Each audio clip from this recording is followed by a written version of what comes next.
Assalamualaikum warahmatullahi wabarakatuh. Hai teman-teman, kembali lagi dengan saya Desi. Di sini tentunya kita di modul ketiga, wajah demokrasi kita. Selanjutnya, di sini ada dua pembahasan, ada unit 1 dan juga unit 2. Untuk unit 1 ada suprastruktural dan infrastruktural politik, dan unit kedua ada trias politika ala aksi. Oke, untuk pembahasan pertama, kita bahas dulu di unit 1 ya teman-teman. Oke, siapa yang belum pernah mendengar kata politik? Ya, dalam kehidupan sehari-hari, begitu sering kita mendengar istilah politik.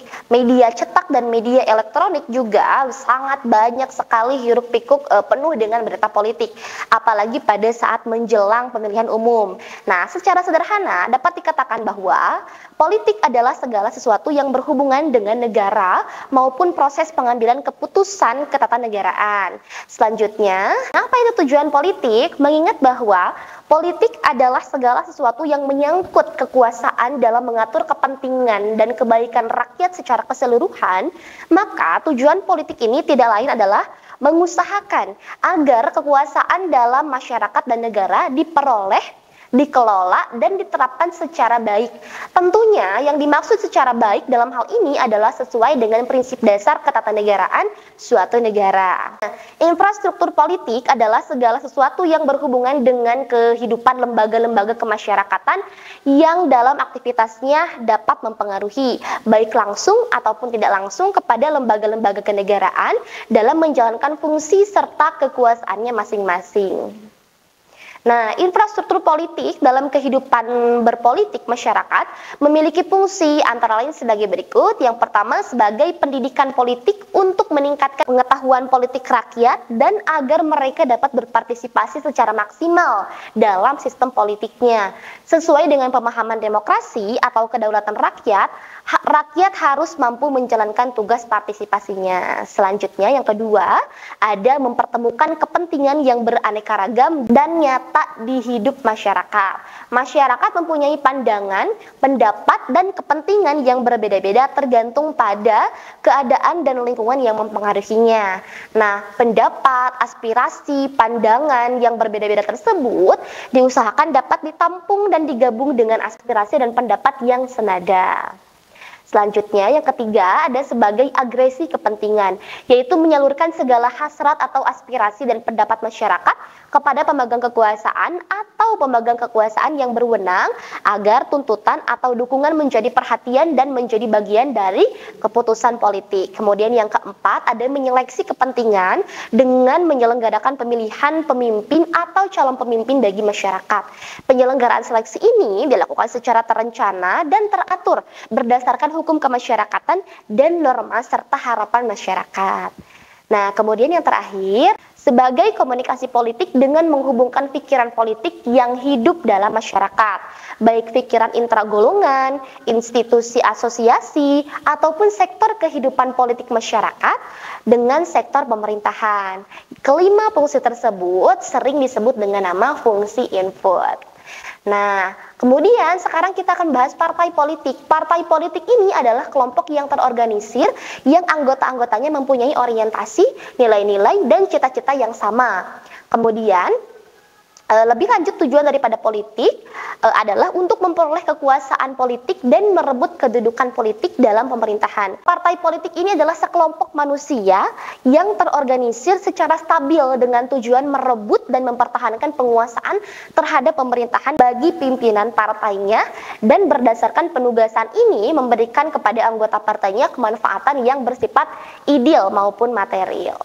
Nah, kemudian yang selanjutnya ada kelompok kepentingan. Kelompok kepentingan ini adalah kelompok yang bertindak dan berbuat karena adanya suatu kepentingan bagi kelompok tersebut.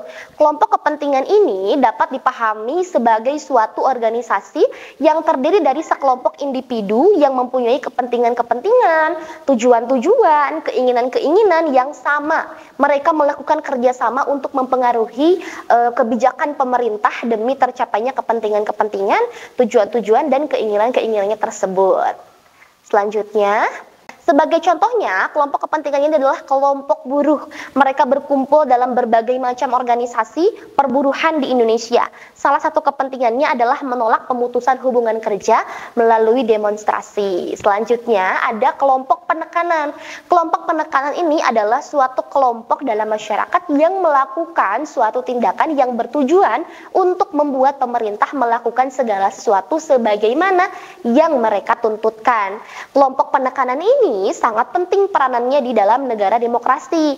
Proses demokrasi di Indonesia sendiri sangat jelas didorong oleh kelompok-kelompok penekanan yang berasal dari beragam kalangan di masyarakat. Contohnya, kelompok penekanan adalah kekuatan mahasiswa. Mahasiswa dapat memberikan tuntutan terutama kepada pemerintah atau kelompok lain yang dianggap tidak sejalan dengan kepentingan rakyat. Tuntutan dari mahasiswa ini dapat digunakan oleh pemerintah sebagai sarana untuk merefleksikan program pembangunan yang dijalankannya. Dengan demikian, kelompok penekanan yang berasal dari mahasiswa ini memiliki nilai positif agar pembangunan berada dalam jalur yang mensejahterakan rakyat. Selanjutnya ada media massa. Media massa adalah jenis media komunikasi massa yang secara khusus didesain untuk mencapai masyarakat yang sangat luas. Nah, dalam perbincangan sehari-hari, istilah ini sering disingkat sebagai media.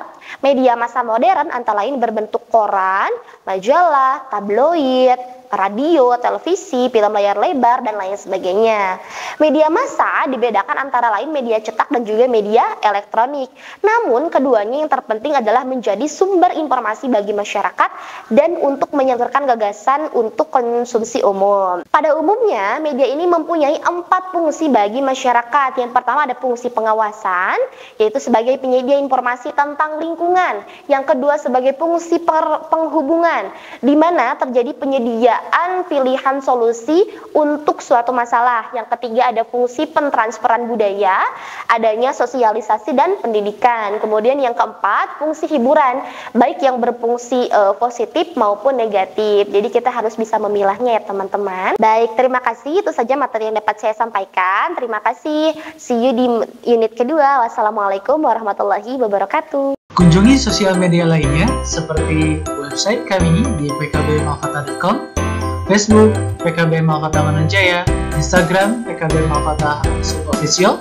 Dan terima kasih telah klik video ini. Jangan lupa like, comment, share, dan subscribe untuk menunjukkan dukungan kamu terhadap channel ini. Enjoy the video PKB Malfata.